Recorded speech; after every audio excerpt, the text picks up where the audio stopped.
आज हम करेंगे 6th क्लास का हिस्ट्री का 4th लेसन, जिसका नाम है क्या बताती है हमें किताबें और कब्रें। तो इस लेसन में हम क्या जानेंगे कि किताबें और कब्रें हमें किन किन चीज़ों के बारे में, किन किन बातों के बारे में बताती है। तो चलिए स्टार्ट करते हैं। दुनिया के प्राचीनतम ग्रंथों में एक। ग्रंथ क्या होते हैं? ग्रंथ, प्राचीनतम ग्रंथ, हमारे जो प्राचीन पवित्र ग्रंथ है, वेद है, उसको हम ग्रंथ बोलते हैं, जिनके बारे में हम इस लेसन में आगे देखेंगे। वेद 4 होते हैं: ऋग्वेद, सामवेद, यजुर्वेद और अथर्ववेद। सबसे पुराना वेद होता है ऋग्वेद। सबसे पुराना हमारा ऋग्वेद है। वेद हमारे टोटल 4 है: ऋग्वेद, सामवेद, यजुर्वेद और अथर्ववेद। सबसे पुराना जो वेद माना जाता है वो ऋग्वेद माना जाता है। इसकी रचना कब हुई थी? लगभग 3500 साल पहले। अब ऋग्वेद में होता क्या क्या है? ऋग्वेद में 1000 से ज़्यादा, 1000 से ज़्यादा प्रार्थनाएं हैं। प्रार्थनाएं क्या होती है? प्रार्थनाएं एक तरीके से सूक्त होती है। सूक्त मतलब होता है अच्छी तरह से बोला गया। ये विभिन्न हमारे देवी देवता थे, स्तुति होता है उनकी प्रशंसा में, उनकी तारीफ करना जैसे, तो उनकी स्तुति में ये जो सूक्त है ये देवी देवताओं की स्तुति में रचे गए हैं। और विभिन्न देवता, हमारे हिंदुओं में बहुत सारे देवता हैं, लेकिन सबसे प्रमुख जो है उसमें 3 देवताओं को महत्वपूर्ण माना गया था। एक तो अग्नि, एक इंद्र और एक सोम। अग्नि किसके देवता? अग्नि नाम से ही हमें दिख रहा है, अग्नि मतलब आग के देवता। इंद्र युद्ध के देवता। सोम एक पौधे के नाम के ऊपर इसका नाम है सोम, जिससे क्या होता है एक खास तरीके का एक अलग जो होता है एक पेय बनाया जाता है। पेय मतलब पीने का जो होता है वो बनाया जाता है। तो इसमें हमने क्या देखा? दुनिया के प्राचीनतम ग्रंथों में एक। हमारे बहुत सारे प्राचीन ग्रंथ है जिसकी रचना बहुत प्राचीन टाइम में की गई थी। उनसे हमें क्या पता चलता है? हमारे उस समय, अब जैसे ऋग्वेद है, ऋग्वेद की रचना 3500 साल पहले हुई है, तो उस समय क्या क्या होता था, किस तरीके से जो देवी देवताओं की प्रशंसा में स्तुति लिखी जाती थी, तो उस समय की जो संस्कृति है, उस समय के जो विचार है, जो लोगों का रहन सहन है, उन बातों का हमें पता चलता है। तो ऋग्वेद क्या हमारे ग्रंथ है, हमारे ये ग्रंथ है जिनके द्वारा हमें उस समय की जो हमारा उस समय का जो सामाजिक परिवेश था उसके बारे में जानकारी मिलती है। तो कुल मिला के जो वेद होते हैं, हमारी जो ग्रंथ है, जो वेद है, वो 4 वेद है: ऋग्वेद, सामवेद, यजुर्वेद और अथर्ववेद। इनमें से जो ये देखिए, ऋग्वेद, सामवेद, यजुर्वेद और अथर्ववेद, सबसे जो पुराना वेद माना जाता है इन चारों में वो ऋग्वेद है। उसकी रचना का मतलब होता है वो कब लिखा गया था। जो ये ऋग्वेद है ये लगभग 3500 साल पहले इसकी रचना हुई थी, और इसमें 1000 से ज़्यादा प्रार्थनाएं हैं। प्रार्थनाओं को सूक्त कहा जाता है। सूक्त क्या होता है? अच्छी तरह से बोला गया। और अच्छी तरह से किसके लिए बोला जाता था? देवी देवताओं के लिए। देवी देवताओं की स्तुति में ये लिखा गया है, देवी देवताओं को खुश करने के लिए। उस समय में 3 देवता महत्वपूर्ण थे: अग्नि, इंद्र और सोम। जो अग्नि थे उनको युद्ध का देवता माना, नहीं सॉरी, जो अग्नि थे वो आग का देवता थे, जो इंद्र थे वो युद्ध के देवता थे, जो सोम थे वो एक खास पौधा था और उसका एक खास पेय बनाया जाता था। अब आती है इनकी भाषा। ये जो वेद लिखे गए हैं किस भाषा में है? जो ऋग्वेद है उसकी भाषा क्या है? प्राक संस्कृत या वैदिक संस्कृत कहलाती है। आजकल जो हम संस्कृत भाषा का अध्ययन करते हैं, स्कूलों में जो संस्कृत भाषा पढ़ाई जाती है आप लोगों को, कुछ कुछ उसी से, मतलब उससे बिल्कुल सेम वही नहीं थी, लेकिन उससे थोड़ी अलग थी। तो ऋग्वेद की जो भाषा है वो कौन सी भाषा है? प्राक संस्कृत या वैदिक संस्कृत। ये कुछ कुछ संस्कृत जैसी है, लेकिन बिल्कुल हम ये नहीं कह सकते कि संस्कृत भाषा ही है, मिलती जुलती है उससे, मतलब जिसको नाम दिया गया प्राक संस्कृत भाषा। उसके बाद आता है हमारा मवेशी, घोड़े और रथ। जो मवेशी है, घोड़े है और रथ, इनका प्रयोग किस तरीके से किया जाता था उस समय में, उसके बारे में हम देखेंगे। तो ऋग्वेद में क्या बताया गया है कि जो ऋग्वेद है उसमें मवेशी क्या होते हैं, जानवर होते हैं, बच्चों और घोड़ों की प्राप्ति के लिए अनेक प्रार्थनाएं हैं। मवेशी मतलब जो जानवर पाले जाते थे, उस समय जो लोग जानवर पालते थे, बच्चों को खास तौर पर पुत्र की प्राप्ति के लिए और घोड़ों की प्राप्ति के लिए बहुत सारी प्रार्थनाएं हैं।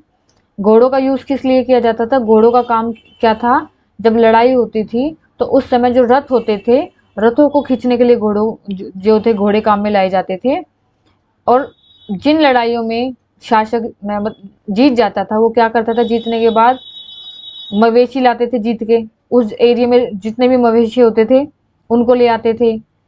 कई लड़ाइयाँ कैसे लड़ी जाती थी? जमीन के लिए भी लड़ी जाती थी, कि जिससे लड़ाई की अगर मान लो वो हार जाता है तो उसकी सारी जमीन पर जीतने वाले का कब्जा हो जाता था। और कैसी जगह ली जाती थी? जमीन कैसे लेती थी? जो बहुत उपजाऊ होती है, जहाँ बहुत अच्छी अच्छी फसल और बहुत मतलब जो भूमि की उपजाऊ क्षमता होती है वहां पे ज्यादा होती है, जहाँ पे चारागाह मतलब पशुओं को चराने के लिए जो जगह सबसे अच्छी होती है, ऐसी जगहों पे कब्जा किया जाता था। कई लड़ाइयाँ पानी के लिए भी, जहाँ पानी के सोर्स ज्यादा होते थे, लड़के उसको जीता जाता था। और कई लड़ाइयाँ क्यों लड़ी जाती थी? जिससे कि जिस जगह के लोग हार जाते थे, तो जो हार जाते थे उनको बंदी बना लिया जाता था, गुलाम बना लिया जाता था। जो जीतता था वो उसको गुलाम बना देता था, तो इसलिए भी लड़ाइयाँ लड़ी जाती थी। अब जीतने के बाद क्या होता था? जो युद्ध में, अब युद्ध में क्या होता है, या तो जमीन जीतेंगे या उनकी मवेशी को जीतने के बाद लेंगे, ठीक है, तो या लोगों को बंदी बना लेंगे। तो और जो युद्ध होता था, युद्ध का मतलब क्या होता था? जो राज्य जीतता था वो उसका धन भी ले लेता था। तो युद्ध में जो धन जीता जाता था उसका कुछ हिस्सा तो सरदार रख लेते थे अपने पास, कुछ हिस्सा पुरोहित मतलब होता है ब्राह्मण, कुछ हिस्सा पुरोहित को दिया जाता था, ब्राह्मण को दिया जाता था। और जो शेष बच जाता था, इसके अलावा पहले दिया जाता था सरदार को, कुछ हिस्सा पुरोहित को दिया जाता था, और इसके बाद जो बच जाता था वो आम जनता में बांटा जाता था। कुछ धन यज्ञ करने के लिए भी, यज्ञ उस समय राजा महाराजा बहुत यज्ञ में बहुत विश्वास करते थे, तो कुछ पैसा उसके लिए भी रखा जाता था। यज्ञ की आग में आहुति दी जाती थी, ये आहुतियां देवी देवताओं को दी जाती थी। घी, अनाज और कभी कभी जानवरों की भी आहुति दी जाती थी। यज्ञ की आग में आहुति दी जाती थी, ये आहुतियां देवी देवताओं को दी जाती थी, और किस किस की घी, अनाज और कभी कभी जानवरों की भी आहुति उसमें दी जाती थी। तो हमने क्या देखा? सबसे पहले हमने इसमें पढ़ा कि उस समय में, प्राचीन समय में 4 वेद हैं हमारे हिंदुओं में, ऋग्वेद, सामवेद, यजुर्वेद और अथर्ववेद। ऋग्वेद सबसे पुराना है, 3500 साल पुराना है, 1000 के आसपास उसमें प्रार्थनाएं लिखी गई है। प्रार्थनाओं का मतलब क्या होता है? अच्छी जो बातें बोली जाती है, बताई जाती है, लिखी जाती है, उसको बोलते हैं प्रार्थना, जिसको सूक्त नाम दिया गया है। और उस समय ये सूक्तों का प्रयोग क्यों किया जाता था? देवी देवताओं को खुश करने के लिए। 3 देवता प्रमुख थे, अग्नि देवता, इंद्र देवता और साम देवता। अग्नि देवता आग के देवता, इंद्र देवता युद्ध के देवता थे, साम देवता एक खास तरीके का एक पौधा होता था जो पीने का एक पेय था, उसके लिए उसका यूज होता था।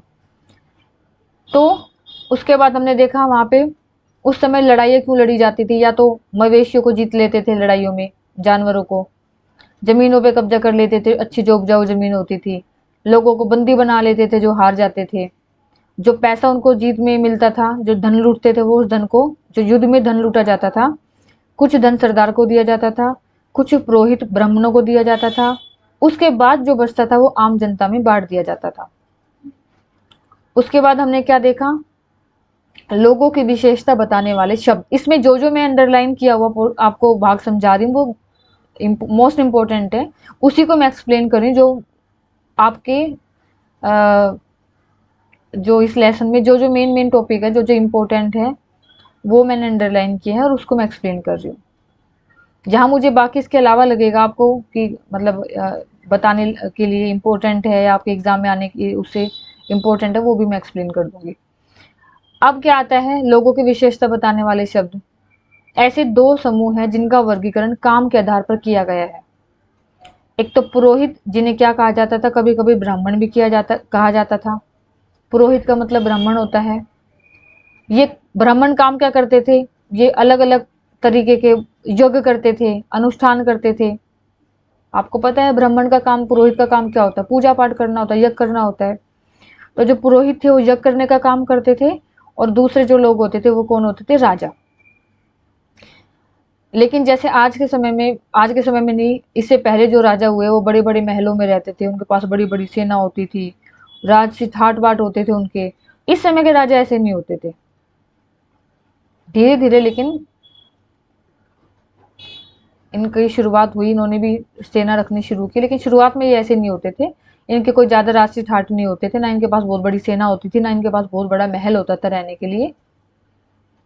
जनता या पूरे समुदाय के लिए दो शब्दों का इस्तेमाल होता था। जनता के लिए दो शब्दों का इस्तेमाल होता था। एक तो जन, जैसे आज के समय में भी हम जन का यूज इस्तेमाल करते हैं, जन का मतलब होता है लोग। दूसरा होता था विश, जिससे वैश्य शब्द निकला है। भारत में विश और जनों के नाम मिलते हैं, इसलिए हमें पुरुजन या विश, भरतजन या विश, यदुजन या विश जैसे कई उल्लेख मिलते हैं। इसके बाद आता है हमारा, देखिए, जिन लोगों ने इन प्रार्थनाओं की रचना की वे कभी कभी खुद को आर्य कहते थे। जिन लोगों ने, अभी इससे पहले शब्द आया था कि ऋग्वेद में 1000 के से ज्यादा प्रार्थना है। तो ये प्रार्थना जिसने रचना की, जिन्होंने इस प्रार्थनाओं को लिखा वेदों में, वो लोग अपने आप को आर्य समझते थे। आर्य मतलब बहुत श्रेष्ठ समझते थे। और जो उनका विरोध करते थे उनको अपना दास मानते थे। दास कौन थे? जो यज्ञ नहीं करते थे, और शायद अंदाजा लगाया कि शायद वो कोई दूसरी भाषा बोलते थे। धीरे धीरे आज के समय में देखोगे तो दास किसको बोलते? नौकर, गुलाम। लेकिन इस समय में दास किसको बोलते थे? जो आर्यों का विरोध, मतलब जो आर्य थे जिन्होंने प्रार्थनाओं की रचना की है ऋग्वेद में, वो जो आर्य थे वो अपने विरोधियों को, अपने दुश्मनों को दास मानते थे। और दास कौन होते थे? वो गुलाम नहीं होते थे उस समय। दास उसको कहा जाता था जो यज्ञ नहीं करते थे, ठीक है। लेकिन धीरे धीरे दास शब्द का मतलब क्या हो गया? गुलाम। गुलाम मतलब वो एक मालिक, जो जिस मालिक का वो गुलाम है, वो उसकी प्रॉपर्टी है, उसकी जायदाद है, वो जैसे चाहे उसे काम करवा सकता है और उसको वो काम करना पड़ेगा। फिर आता है महापाषाण। देखिए, महापाषाण, महा मतलब बड़ा, महा मतलब बड़ा, पाषाण मतलब पत्थर। तो महापाषाण मतलब बड़े पत्थर। इसके बारे में अब हम जानेंगे। ये जो टुकड़े थे, ये जो शिलाखंड थे, उसके सॉरी पत्थर के बड़े बड़े टुकड़े थे, जो बड़े बड़े जो ये पत्थर थे, ये पत्थर दफन करने की, जहां लोगों को मरने के बाद दफन किया जाता था, वहां पर ये लोगों के द्वारा बड़े करीने से लगाए जाते थे। और ये जब शुरुआत इस प्रथा की हुई थी, तो ये कब शुरुआत हुई थी इसकी? 3000 साल पहले। और कहाँ कहाँ ये इसकी शुरुआत हुई थी? दक्कन, दक्षिण भारत, उत्तर पूर्वी भारत और कश्मीर में। लोग जब मर जाते थे, उनको जब दफन किया जाता था, तो उसके आसपास बड़े बड़े पत्थरों से चारों तरफ उसके बड़े बड़े पत्थर लगाए जाते थे, जिसको महापाषाण ये कहा गया। इस प्रथा की शुरुआत 3000 साल पहले हुई थी। और किस किस जगह में? दक्कन, दक्षिण भारत, उत्तर पूर्वी भारत और कश्मीर में। ये देखिए, ये दिख रहा है, ये जो बीच में है ये किसी को दफनाया गया, उसकी कब्र है।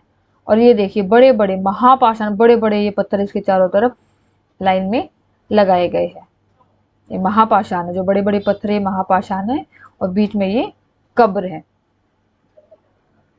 कई बार पुरातत्वविदों को गोलाकार सजाए हुए पत्थर भी मिलते हैं, कई बार अकेला खड़ा हुआ पत्थर भी मिलता है। मतलब वही है कि जब कब्र को दफनाया जाता था तो अलग अलग थे, कई बार बहुत बड़ा एक ही पत्थर मिलता है, कई बार बहुत सारे, जैसे यहाँ पे बहुत सारे पत्थर दिख रहे हैं लाइन में लगे हुए, वो भी दिखाई देते हैं। इनमें, इन सब कब्रों में एक चीज समान है। क्या समान है? कि मृतकों को, जो मर जाते थे, उनको जब दफनाया जाता था तो उनको खास किस्म की जो मिट्टी के बर्तनों के साथ दफनाया जाता था। और वो बर्तन कैसे होते थे? काले और लाल मिट्टी के बर्तन। जब मृतक को देखे, जैसे ये इसको दफनाया है, जो इसकी कब्र है जिसकी भी है, तो इनको जब दफनाया जाता था तो इनमें, इन सब कब्रों में क्या खास बात होती थी? इनको बर्तनों के साथ, मिट्टी के, और बर्तन कैसे होते थे? मिट्टी के। तो मिट्टी के बर्तनों के साथ दफनाया जाता था। और बर्तन किस रंग के होते? लाल और काले। साथ और साथ इनके साथ ही क्या होता था, लोहे के औजार भी मिले हैं कब्र के साथ, कुछ हथियार भी मिले हैं, घोड़े के कंकाल भी मिले हैं, और भी बहुत सारा सामान मिला है, बहुत सारे पत्थर मिले हैं, सोने के गहने मिले हैं।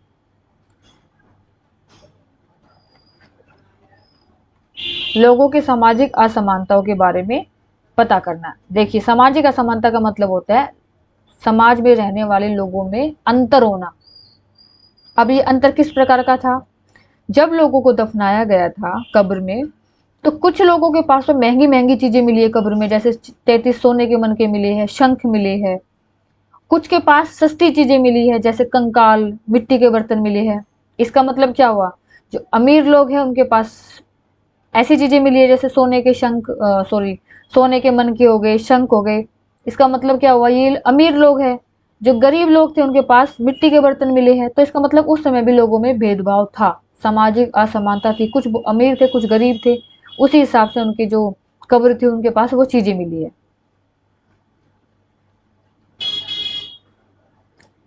उसके बाद आता है, क्या कुछ कब्रगाहें खास परिवारों के लिए थी? कभी ये देखिए, मैं थोड़ा शुरू का भी बता देती हूँ। कभी कभी महापाषाणों में एक से अधिक कंकाल मिले हैं। वे ये दर्शाते हैं कि शायद एक ही परिवार के लोगों को एक स्थान पर अलग अलग समय पर दफनाया गया था। एक ही कब्र में एक से ज्यादा कंकाल मिलने का मतलब क्या है? कि वहां पे एक से ज्यादा लोगों को दफनाया गया है। अब एक से ज्यादा लोग वो कौन होंगे? एक ही फैमिली के होंगे, एक ही परिवार के होंगे। और बाद में मरने वाले लोगों को पोर्ट होल के रास्ते कब्रों में लाकर, उन जो, जैसे किसी परिवार के एक आदमी की मृत्यु हो गई, उसको दफना दिया, कुछ टाइम बाद दूसरा मरा उसी परिवार का, तो एक पोर्ट होल बना रखा था, एक रास्ता था पत्थर का, उस रास्ते में से उस कब्र में उस दूसरे व्यक्ति को जो मरा है उसको वहां लेके जाते थे। तो एक ही कब्र में बहुत सारे लोग, मतलब एक ही परिवार के लोगों को एक ही जगह दफनाया जाता था। और ऐसे स्थान पर गोलाकर लगाए, ऐसे स्थान पर जहां उनको दफनाया गया है, गोल जो पत्थर होते थे वो किसका काम करते थे? चिन्ह का, मतलब उसकी पहचान थी कि ये इस परिवार के है, जिससे कि दोबारा उसी परिवार के किसी अन्य व्यक्ति को दफनाना हो तो वहां लाके उसको दफनाया जा सके। अब एक गांव का नाम है इनाम गांव। अब वहां क्या था? पहली बात तो यह इनाम गांव है कहाँ?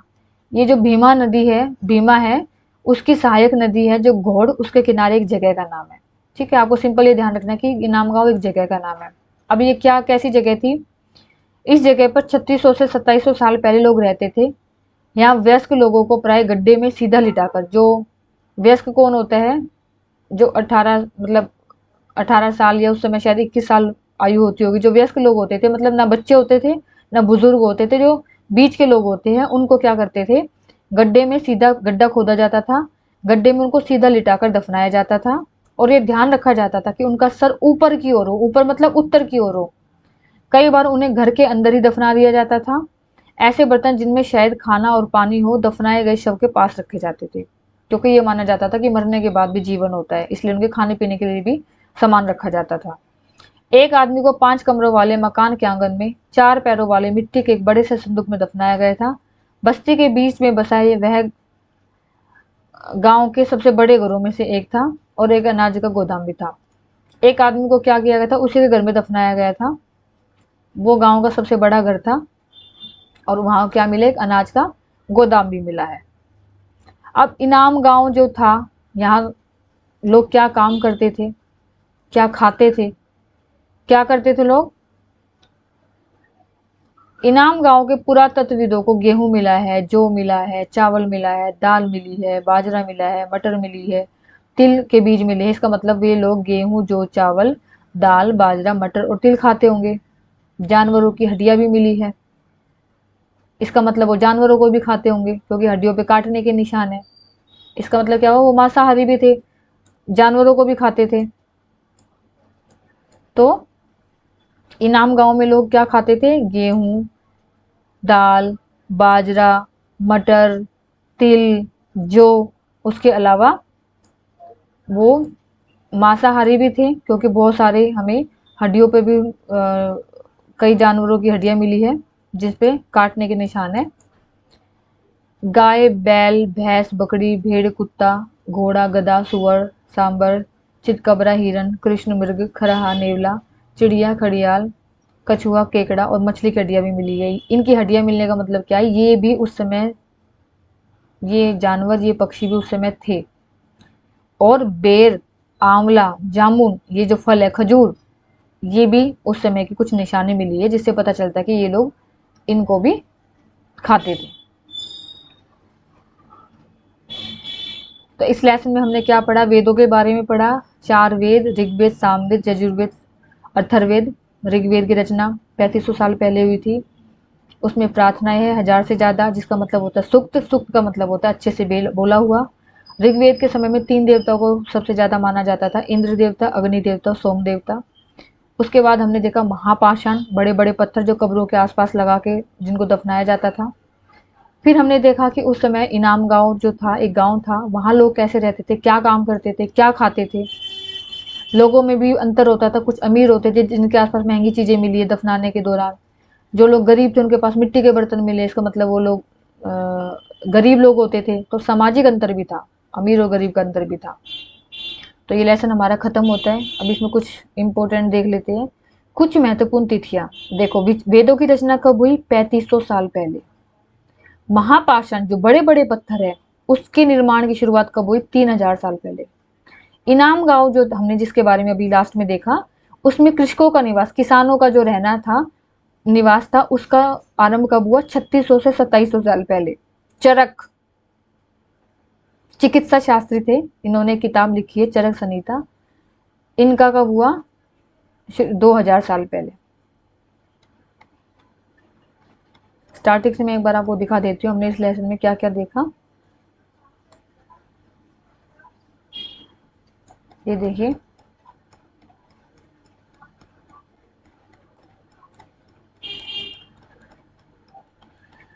इसमें जो मैंने अंडरलाइन कर रखा है वो काफ़ी इम्पोर्टेंट है, और उसके अलावा जो आपको बताने के लिए था कि आपके लिए इम्पोर्टेंट है, वो मैंने एक्सप्लेन कर दिया है। तो इस लेसन में हमने क्या देखा, पहले हमने अपने 4 वेदों के बारे में जाना, ऋग्वेद, सामवेद, यजुर्वेद, अथर्ववेद, ये मैंने आपको अभी बताया है। फिर हमने इसकी भाषा देखी, इसकी भाषा क्या है, प्राक संस्कृत या वैदिक संस्कृत, जो संस्कृत जैसी है लेकिन उससे थोड़ी अलग है। उसके बाद हमने इसमें पढ़ा मवेशी, घोड़े और रथ, इनका उपयोग उस समय किस चीज़ में किया जाता था, युद्ध में जो जीतता था वो मवेशियों को ले, उस जगह के मवेशियों को ले लेता था। घोड़े का प्रयोग किस लिए, रथ में चलाने के लिए किया जाता था। जो धन लूटा जाता था युद्ध में, उसका प्रयोग कैसे करते थे, कुछ धन सरदार रखते थे, कुछ पुरोहित रखते थे, बाकी जो बचा हुआ है वो जनता में बांट देते थे। पुरोहित शब्द किसके लिए यूज हुआ, ब्राह्मण के लिए किया गया है।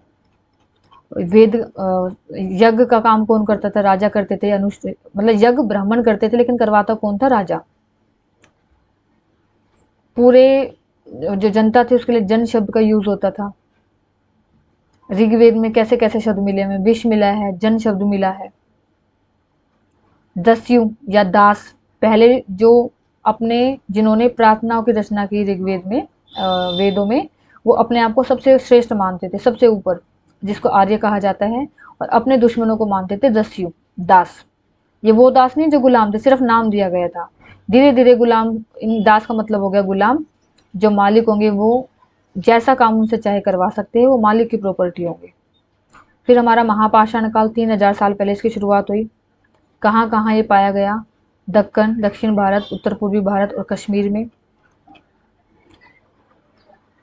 अब जो मृतक थे जिनको दफनाया जाता था, उनके साथ में क्या रखा जाता है, काले और लाल रंग के मिट्टी के बर्तन, लोहे के औजार, हथियार, घोड़े के कंकाल और सोने के जो गहने वगैरह, वो उनके साथ दफनाए जाते थे। अब वहाँ पर सामाजिक अंतर क्या था, लोगों में भी अंतर था। कुछ लोगों की कब्र के पास महंगी चीज़ें मिली है, कुछ के पास सस्ती चीज़ें मिली है, जिससे हमने अंदाज़ा लगाया कि उस समय भी अमीर और गरीब का फ़र्क मौजूद था। फिर एक गांव आया है इनाम गांव, उसके बारे में हमने देखा कि वहाँ लोगों को कैसे दफनाया जाता था, कैसे घर होते थे, लोग क्या काम करते थे, क्या खाते थे, वो सब देखा हमने।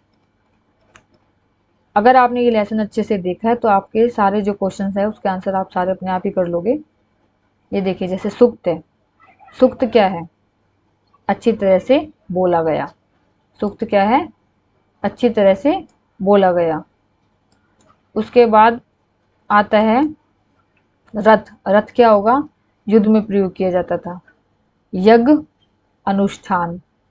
दास, गुलाम। महापाषाण मतलब सजाए गए पत्थर। डैश के लिए दासों का इस्तेमाल होता था, मालिकों के लिए। डैश में महापाषाण पाए जाते हैं, दक्कन, उत्तर पूर्वी भारत, ये जो मैंने आपको बताया, कश्मीर।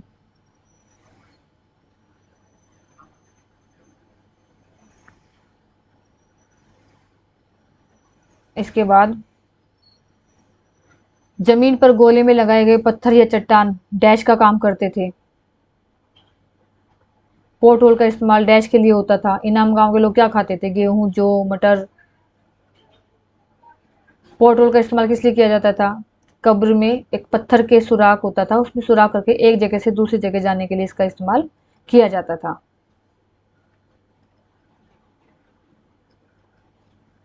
आज हम जो किताबें पढ़ते हैं वो ऋग्वेद से कैसे भिन्न है, ये आप कर सकते हैं इसका आंसर। सामाजिक अंतर का कैसे पता लगाया हमने, किसी की कब्र के पास महंगा सामान रखा था, किसी के पास सस्ता रखा था, मिट्टी के बर्तन रखे थे, किसी के पास सोने के मन के मिले हैं, उससे अंदाजा लगाया हमने। एक राजा का जीवन दास या दासी के जीवन से कैसे भिन्न होता था, ये भी आप लेसन को देखकर उसको समझ के, अगर इस पूरी वीडियो को आप देखोगे तो आपको हर क्वेश्चन का आंसर अपने आप मिल जाएगा। उसके बाद हमारा इसमें आता है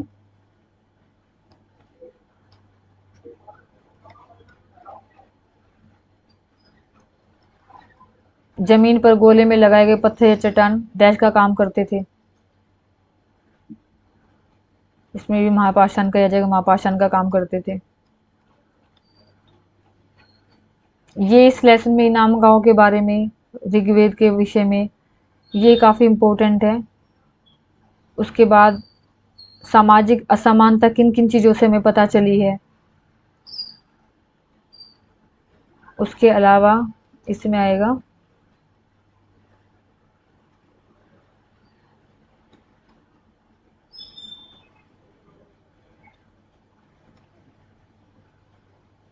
दस युवा दास के विषय में। तो ये लेसन हमारा पूरा होता है। इसकी जो पीडीएफ है वो डिस्क्रिप्शन बॉक्स में है, आप वहाँ से इसको डाउनलोड कर सकते हैं। चैनल को सब्सक्राइब कीजिए जिससे कि आगे जो भी मैं इसकी वीडियो अपलोड करूँ उसका नोटिफिकेशन आप तक आ जाए।